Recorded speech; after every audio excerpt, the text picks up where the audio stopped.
จ้ามื้อนี้สิมากินแกงเห็ดแกงเฮ็ดหยังแกงเห็ดละโงกบ่นี่แม่นแต่ไข่เฮ็ดละโงกแม่นไข่เห็ดเพืองพี่น้องอืมอืมแบบข่อยบ่ได้ผ่าเลยมื้อนี้เอาแบบลวกลีนเลย เสิร์ฟน้ำร้อนแกงแบบบ้านๆเฮาแบบบ่ได้ใส่ยะนางถ้าบ้านข่อยนี่แกงเห็ดนี่สิใส่ยะนางแต่เห็ดขาวกับเห็ดบดเห็ดอย่างอื่นบ่ใส่อืมครับ ๆอ้วกปากเฮ็ดแบบนี้แหละสำนางเราจังบ่กินนัว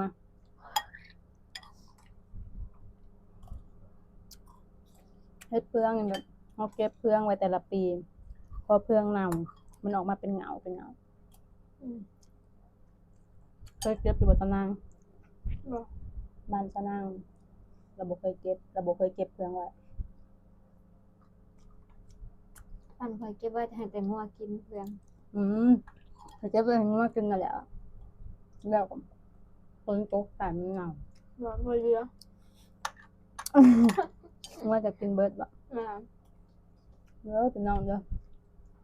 เพื่อนข่อยบ่เหลือหนาวเลย บ่ งัวกินบ่เคยพอตามฤดูกาล นะ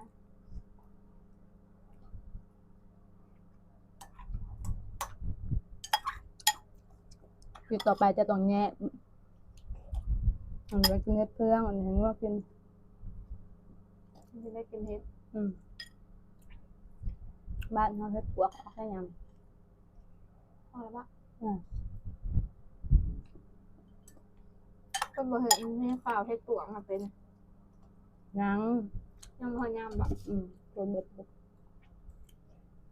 พะนางสิมาหาเฮ็ดปวก เฮ้อ พะนางสิจีบเอาผู้บ่าวทางบ้าน เพื่อให้เขาอันตากเฮ็ดปวกมาให้กิน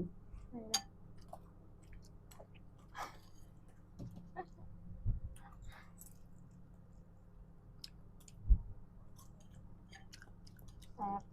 คำใหญ่ๆหิวเขาว นางเพิ่มเขาเลย อ่า ความแซ่บหอม ถ้าแกงใส่ใบยะนางที่สิแซ่บ อืม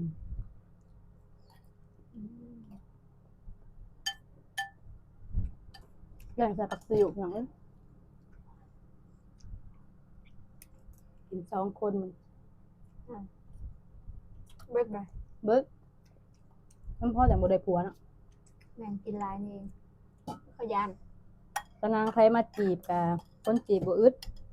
พอมาเห็นเรากินแล้วใครก็เลิก เขากินหลาย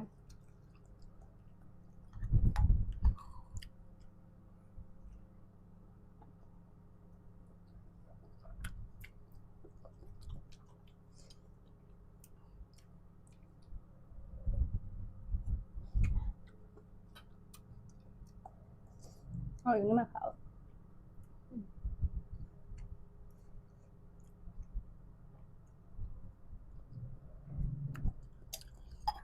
ขอข้าวฮอบซองแซ่บแห้งเนาะ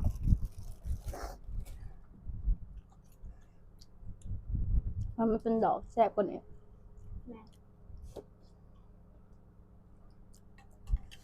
แบบนี้แหละแซ่บ คนว่าแบบนี้แซ่บนะคน